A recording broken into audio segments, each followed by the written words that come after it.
बिस्मिल्लाहिर्रहमानिर्रहीम। अस्सलाम वालेकुम student. Sultan academy and foundations के अंदर हम आपको वेलकम करते हैं। आज हम एक इंफॉर्मेटिव प्रोज पढ़ने लगे हैं जिसका टाइटल है द डाइनिंग सन, जिसे लिखा है सर जेम्स चेन ने।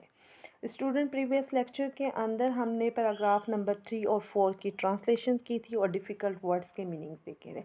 आज हम पैराग्राफ नंबर 5 की ट्रांसलेशन करेंगे। पैराग्राफ नंबर 5 की ट्रांसलेशन करने से पहले हम लोग पैराग्राफ 1, 2, 3 एंड 4 के बारे में थोड़ा सा दोबारा जान लेते हैं। हम रिमेंबर्स कर लेते हैं उन पॉइंट्स को। तो उन पॉइंट्स को रिमेंबर करने के लिए हम पैराग्राफ नंबर 1 को देखते हैं। तो पैराग्राफ नंबर 1 के अंदर जो है हमें बताया गया है कि दुनिया, इस कायनात के अंदर बहुत ज़्यादा सितारे मौजूद हैं और सितारे मौजूद हैं। वो सितारे और सितारे जो हैं साइज़ के अकॉर्डिंगली कुछ बहुत ज़्यादा बड़े हैं और कुछ बहुत ज़्यादा छोटे हैं। उनमें वो जो राइटर हैं वो हमारी ज़मीन की एग्जांपल्स को दे रहे हैं। इसी तरह वो नेक्स्ट पैराग्राफ के अंदर जो है वो उनके ट्रैवलिंग के बारे में बता रहे हैं कि कुछ जो सितारे हैं वो ग्रुप के अंदर सफ़र करते हैं और कुछ जो है अलोन ही सफ़र करते हैं, यानी तन्हा ही सफ़र करते हैं। और फिर इसी तरह वो उनकी जर्नी के बारे में कि वो जर्नी के मुताबिक वो सफ़र करते हुए एक सितारा दूसरे सितारे के करीब आ जाता है। और ऐसा कभी कभार होता है, यानी अक्सर नहीं होता ऐसा, ये कभी कभार होने वाला एक वाक़या है।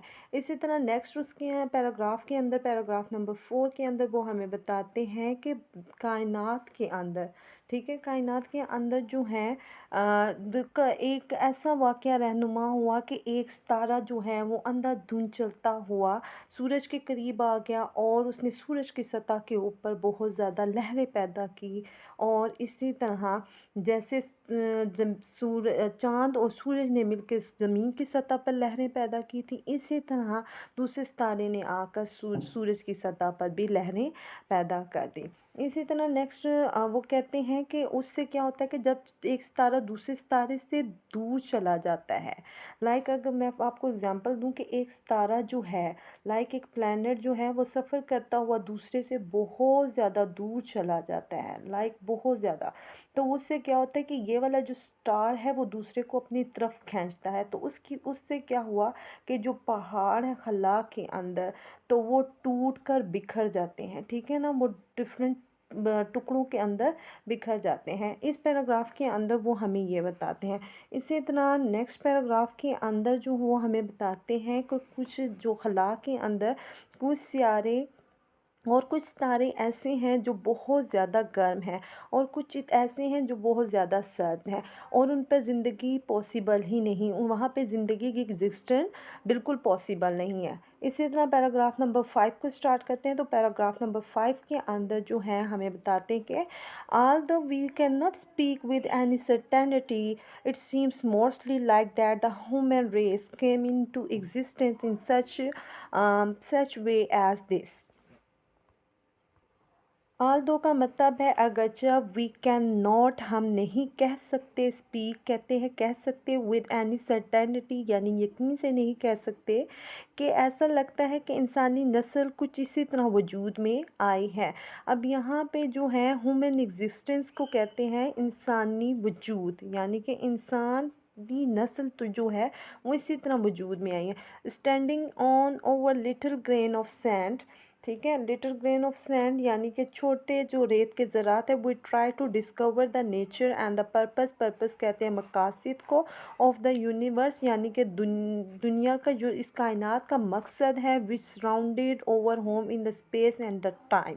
तो वो कहते हैं अपने रेत के जो छोटे से ज़रात पर खड़े हुए हम कुदरत और कायनात के मकासद को दरियाफ़्त करने की कोशिश करते हैं जो हमारे घर को ज़मा और मकाम में घेरे हुए हैं। यानी कि हम लोग, मैं आपको एग्जांपल के तौर पर बता देती हूँ कि जब दिन और रात का बनना कैसे है, डे एंड नाइट्स कैसे बनते हैं, ठीक है ना। तो जब ज़मीन घूमते हुए ज़मीन का एक हिस्सा जो है वो सूरज की तरफ, जो सूरज की तरफ होगा वहाँ पे दिन होगा, और जो सूरज की तरफ नहीं होगा जहाँ पे साया होगा तो इसका मतलब है वहाँ पर रात है। तो वो इस चीज़ की बात करते हैं कि इसी तरह जो सूरज दिन और रात का बनना जो है, हमारे जो डिपेंडेंस है वो इसी तरह इन सितारों पर है। फिर वो कहते हैं over first feeling is something like fear.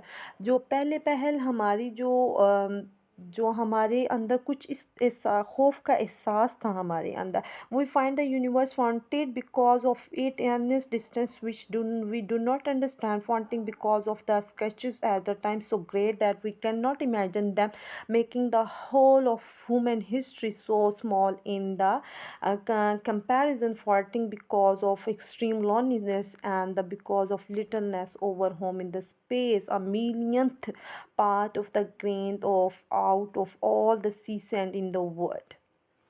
फिर वो हमें कहते हैं वी फाइंड, हम तलाश करते हैं, फाइंटेड कहते हैं खौफज़दा, यानी कि फ़ियर था, हम फ़ियरफुल थे बहुत ज़्यादा।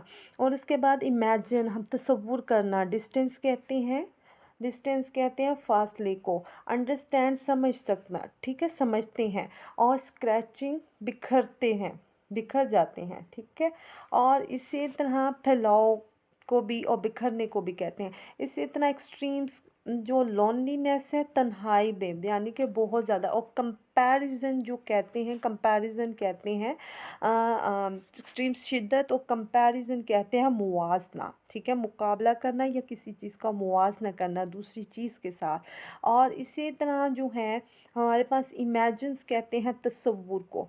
तो वो कहते हैं कि हम कायनात को इसके बहुत ज़्यादा फासलों की वजह से खौफज़दा कर देने वाला पाते थे। यानी कि अगर एक स्टार यहाँ पर है, ठीक है ना, तो हम क्यों करते हैं कि यानी कि अब यहाँ पे हैं और वो बिखरे हुए हैं, तो बहुत ज़्यादा फासलों की वजह से एक स्टार यहाँ पर है तो एक स्टार यहाँ पर है, तो इन स्टार्स के दूर होने की वजह से हम लोग खौफज़दा थे। फिर वो इसी तरह कहते हैं कि जिसको हम समझ नहीं सकते, वक्त के इतने बड़े फैलाव की वजह से खौफनाक पाते हैं, जिसका हम तसव्वुर भी नहीं कर सकते, जो तमाम इंसानी तारीख़ को मुक़ाबलतन बहुत छोटा बनाती है। और इसी तरह वो बताते हैं कि मीनियंथ ऑफ पार्ट। फिर वो कहते हैं कि अपनी शदीद तन्हाई की वजह से खौफनाक महसूस करते हैं, और खला में हमारे घर के छोटेपन की वजह से पूरी दुनिया की समुद्री रेत के एक ज़र्रे का 10वां यानी 10 लाखवां हिस्सा कहलाता है, मिलियंथ, ठीक है, 10 लाखवां हिस्सा कहलाता है। इसी तरह वो नेक्स्ट उसके अंदर जो है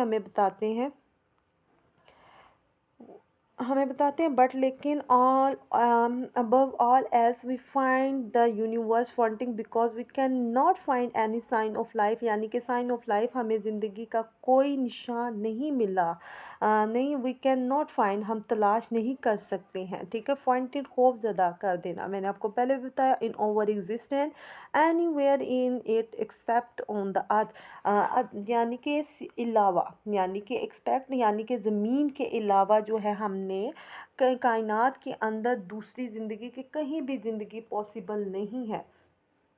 इसी तरह वो कहते हैं कि वो हमें बताते हैं, और फिर वो कहते हैं most of the matter in the space. आप कहते हैं Indeed for the most part empty space is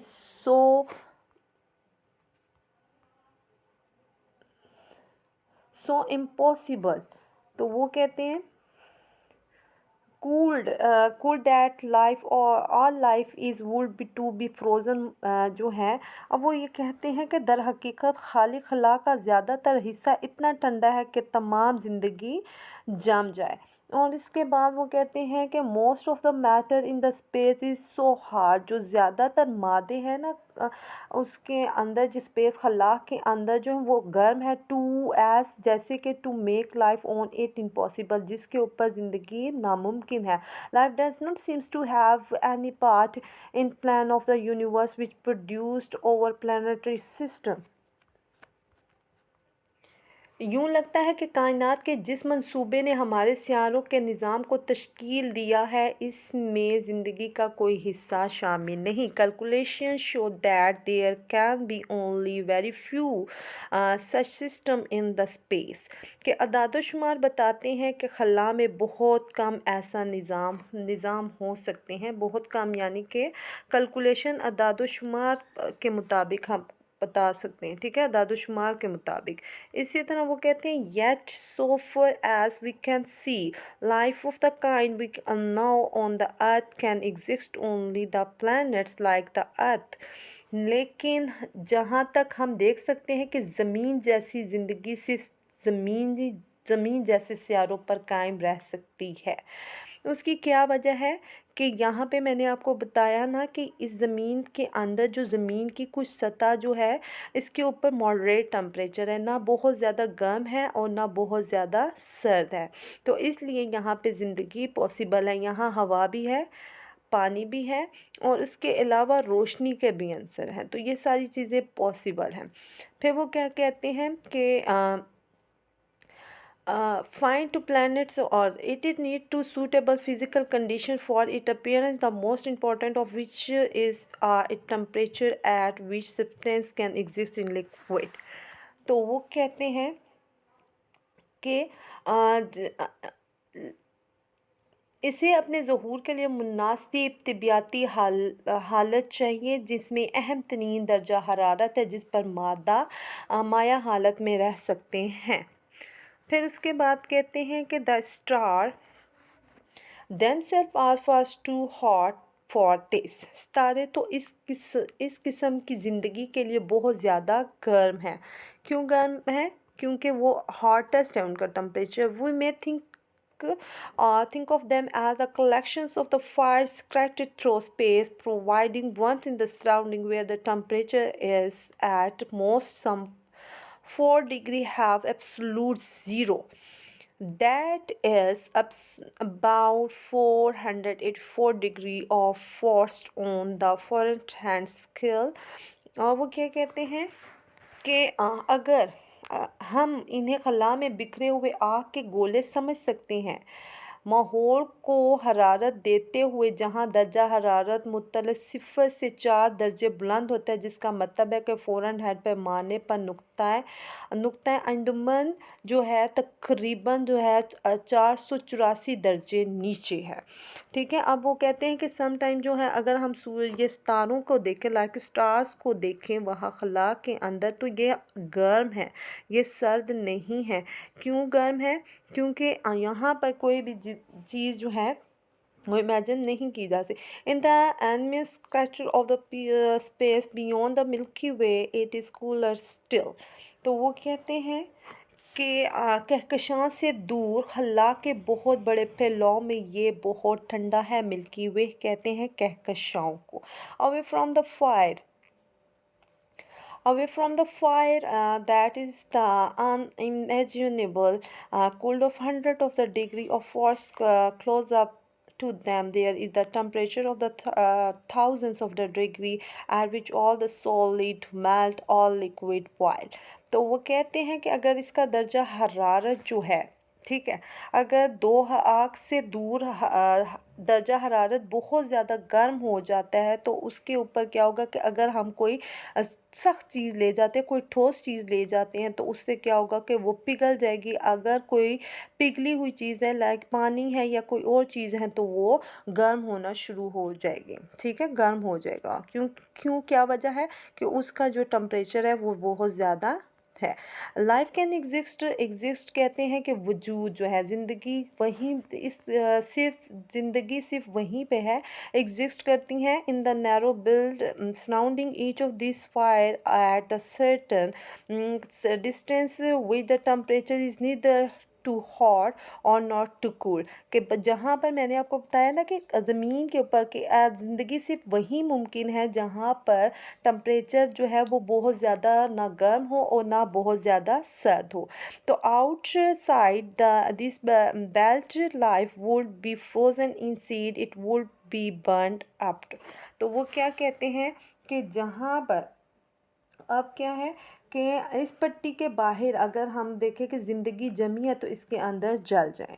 फिर वो कहते हैं बर्नड अप। फिर वो rough calculation show that all the search temperature bed with in the life is possible और added together make less than a thousands millionth a part of the whole of the space. तो वो क्या कहते हैं कि एक सादा सा हिसाब लगाता है कि अगर कैलकुलेशंस के मुताबिक देखें तो तमाम ऐसे दर्जा हरारत की पट्टियाँ जिसमें ज़िंदगी मुमकिन है सबको इकट्ठा जोड़ दिया जाए तो पूरी खला का 1 खरबों हिस्सा से कम बनता है। यानी खला इतना ज़्यादा है, अगर हम तमाम चीज़ों को अगर यानी कि अगर ज़मीन को मिला दें या दूसरे सितारों को मिला भी दें, तो कहीं सितारों को मिला भी दें तो वो उसका जो है कितना हिस्सा बनता है, खरबों हिस्से से कम बनता है। खला बहुत बड़ी जगह है, ठीक है। फिर वो कहते हैं and even inside them life must be very rare, rare कहते हैं नायाब है, ठीक है। और हत्ता कि उनमें भी ज़िंदगी बहुत नायाब होगी। For it is extremely unusual for sun to throw off planets as over suns has done, ठीक है। तो वो क्या कहते हैं क्योंकि ये सूरजों के लिए बहुत गैर मामूली है क्योंकि सितारे फेंके जैसे हमारे सूरज ने किया, यानी कि वो अपने करीब नहीं आ देता। अगर कोई आ जाए तो वो मैंने आपको कहा कि सूरज का टेम्परेचर इतना वो गर्म तरीन सियारा है कि उसके करीब कोई भी चीज़ जाए तो वो पिघल जाए, ठीक है ना। और मैंने आपको पहले भी बताया था कि सूरज जो है वो बहुत ज़्यादा हॉटेस्ट गैसेस का मजमूआ है। फिर इसी तरह वो कहते हैं probably only one star in the millions, yeah, millions as a plants going around it at the right distance for life to be possible on it। शायद 1 लाख में से एक सितारे के गिर्द कोई सितारा इतने फासले पर घूम रहा हो जहाँ ज़िंदगी मुमकिन हो। कोई शायद कोई सितारा हो ज़मीन के अलावा भी तो जहाँ पर ज़िंदगी मुमकिन हो। Thank you for your watching this channel. Take care of your self. Allah हाफिज़।